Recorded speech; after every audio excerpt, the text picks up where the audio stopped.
Breaking news, the first bank collapse of 2026 just happened. Chicago's Metropolitan Capital Bank and Trust has literally just been shut down. Regulators closed the bank, citing unsafe conditions and weak capital. What makes this even crazier is the fact that Polymarket had a prediction that a US bank would fail before January 31st, and it was at 99% chance. So here's the real question. Are we looking at an isolated case, or is it early stress in the banking system? Guys, watch this closely, because bank failures just don't happen randomly. They happen when something underneath starts cracking. Anyway, I have more on the situation down below, and don't forget to follow for more. Breaking news, the first...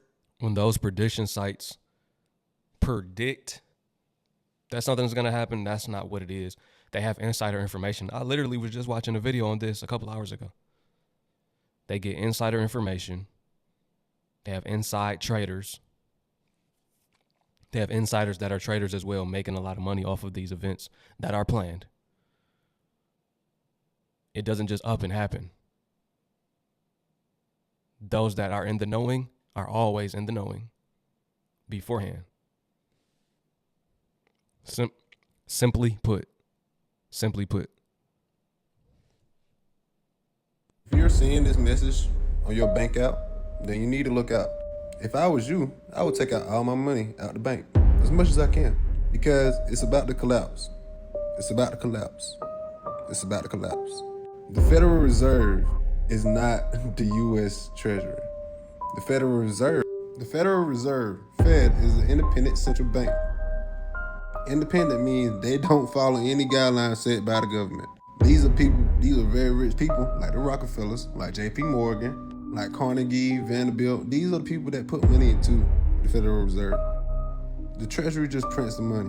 And while we print the money, the value is declining.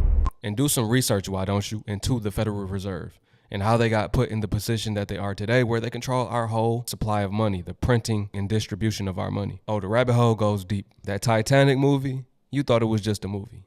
It's probably deeper than you know. Go ahead and do your research on that. I'm gonna let you figure that part out.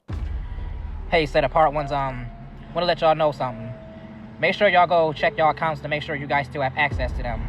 Because I had a sister in one of my Discord groups say that her account was acting very funny. So me, because I gotta do laundry today, I tried to go to the bank to get some money out, and it said temporary unavailable.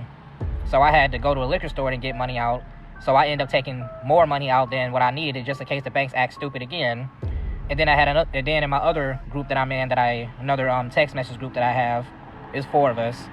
I told them what was going on, and then another sister that I know, her children's father, are having the same thing, having the same problem. So yeah, make sure y'all go and check y'all accounts to make sure that you guys still have access to them. Now, us set apart ones, we already knew this was coming. It's probably going to start off with small banks first, like small credit unions that most people don't know nothing about, and then the big ones are going to get hit, like the Banks of Americas, the Chase banks, the Comerica banks, the PNCs, etc. Wells Fargo. But yeah, just go look at y'all accounts to make sure you guys still have access to them, because they're already starting to act up. Y'all have a good one. Shalom, brother. What y'all think I'm doing? You know it. Let me log into Navy Federal real quick. Okay. Still good. But this video right here was 3 days ago. People have already began having trouble with their banking apps. This is not the first time that people have had trouble with accessing their funds. We can count on both hands, right? It might take more hands than we got to count how many times this has happened. Banking system glitches, or the banking system has been down completely and people couldn't get their money out. This is why we always say, keep money on hand. Don't depend on digital numbers in a bank account. Anything digital, including your bank. Make sure you have some physical cash on hand at all times, just in case. You go to the store one day and they say, we're not accepting the digital payments because the system's down. That happens all the time too. Then you got to pay with cash. Get you some gold, get you some silver as well. That works as hedging against inflation, protection against inflation in layman terms. And also it'll be used as a way to barter when need be, as well as get you some fruit, get you some vegetables, get you something you can barter with, get you something that's in demand or will be in demand in the coming months. Earlier today, the Federal Reserve's FedACH services were reporting internal processing delays, and the FedACH application was offline while they worked toward a resolution. The Fed say same-day ACH file distribution and settlements were delayed, and future ACH files may also be delayed. Some FedLine Advantage users may see errors. FedLine Direct and Command users may not get acknowledgments until services is restored. This impacted payroll, bill pay, and bank transfers. They have since repaired the issue. They said it was not cyber related. This was more of a back end server issue. So again, that's the latest update. Everything seems to be back up and running at this point. It's back up and running, but they say expect more. This was March 3rd, 2 days ago. This happened. You know, FedNow has now become the operating system that controls the in and out of payments throughout our bank accounts. It goes through FedNow. This is the Federal Reserve, who we were just talking about, telling you, look, your payroll could be affected. You might not get paid. Those direct deposits might not hit. You might not be able to transfer money between accounts. You won't be able to use ACH. You might not be able to pay bills, bill pay, vendor payments. You can't transfer between bank accounts either. All of this is said to be disrupted. Again, they're telling you in the future, you do with that information as you please. Now check this out, family. The banks are losing money. Did you know that? The banks are losing money now. And not just one bank, not just two banks, not just a few banks. This number might shock you. 722 banks reported losing 50% of their capital. What does that mean? This means the people in charge of managing your money and holding it for safekeeping don't know how to invest and don't know how to manage money. The terrible thing about this is in the United States of America, we are required to have a bank account to deposit our money there. Most jobs force you to do direct deposit. You want to buy a house, you have to have a bank account. You want to start a business, you have to have a bank account. All of those things. IRS is now kind of like pushing this ideology to link your bank account to make your payments.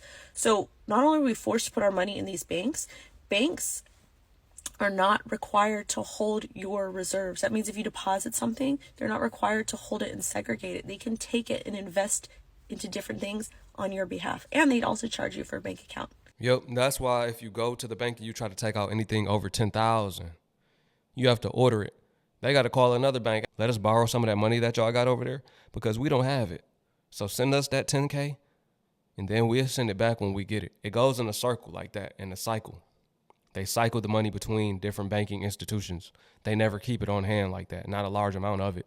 Not enough. Let's just say a millionaire came in there and he has, let's say he put 10 million in there. He can't come in and withdraw multiple millions at a time to go invest into real estate or whatever he's looking to invest into. He has to call and order the money because they don't have it and they're investing it and losing it.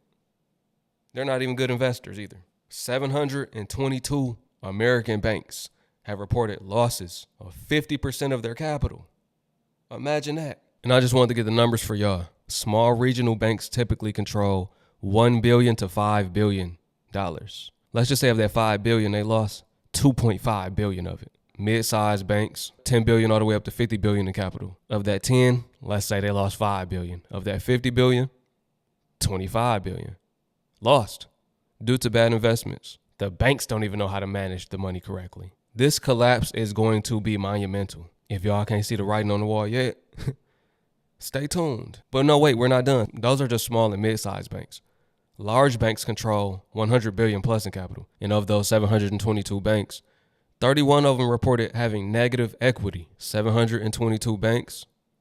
That's about 15 to 20% of the entire U.S. banking system. Breaking news, Donald Trump posts that the Genius Act is being threatened by the banks. What you're experiencing and seeing is centralized banking becoming decentralized. You're seeing a battle between the old system and the new system coming in.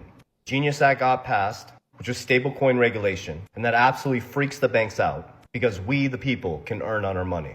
It's not by chance that Trump's family created WLFI, a decentralized platform, and he's pushing so hard to get this Clarity Act done.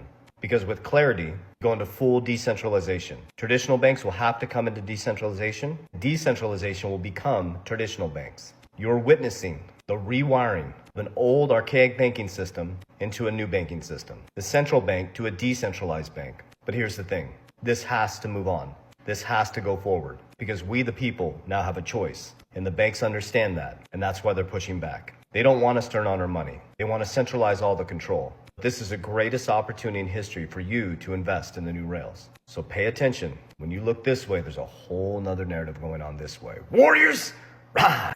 In so many words, what he's saying is, as we know, the banking system is centralized. It operates under central control. Crypto currently is decentralized. There's no central entity in control of it. It's more privatized, meaning you have privacy of your transactions. They're still on the blockchain, but you don't got FedNow integrated into your account, knowing what you buy, nor are they the ones processing your payments and having it take 2 to 3 days for it to post at that. Crypto transactions happen like that. You see, said Trump is crashing the banks of America. XRP is taking over immediately. Terrible breaking news. The banks are literally running out of money. And it doesn't matter that the Fed just lowered interest rates because banks literally don't have money to lend. See, they're tightening their books, cutting credit, and that's why you're seeing all these layoffs everywhere. It's not because of AI. It's because companies can't get loans anymore. And It's because of both. that's what happens right before a depression. We're not heading for a recession. We're heading for a full-blown depression. Mark my words. And here's the kicker. Banks have less cash because people are quite honestly broke. Deposits have been falling for years. Families drain their savings just to buy groceries. Corporations pulled their cash out to buy back their own stock or move it into higher yield funds. So even if interest rates drop, which they have, there's literally nothing left to lend. And Donald Trump, he's only made it worse. He caused inflation with tariffs. He's collapsing healthcare so millions are choosing between food, rent, and medicine. And he's driven out millions of immigrants who, whether you like it or not, were customers. They bought food, clothes, cars, and kept money moving. And now that velocity is just gone. Meanwhile, the stock market looks great, but it's all fake. Big companies have been buying back their own stock, shrinking supply so that it makes their prices higher. AI companies are built on hype and not results, and investors are just parking money there because there's nowhere else to go. In 2008, though, we had tools to stop this kind of crash. We could cut rates, print money, and rebuild. But now, those tools are gone. Rates are already low, the debt is massive, and banks have less cash than they did before COVID. That's stagflation. Prices rising, jobs vanishing, money drying up. And when stagflation hits a broke middle class, it doesn't end in a soft landing. It ends in a depression.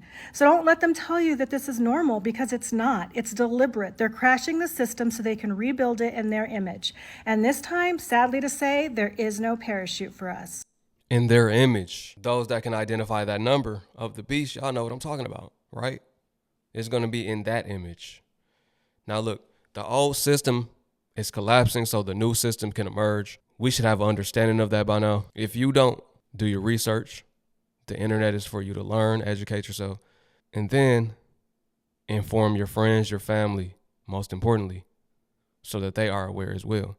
Study the Great Depression. We are right there. We are right on the brink of the next depression. This will be a total collapse of the system. It won't be like '08. It'll be way worse. Way worse. And the rebound won't be the same either. It'll be the transition into that new system.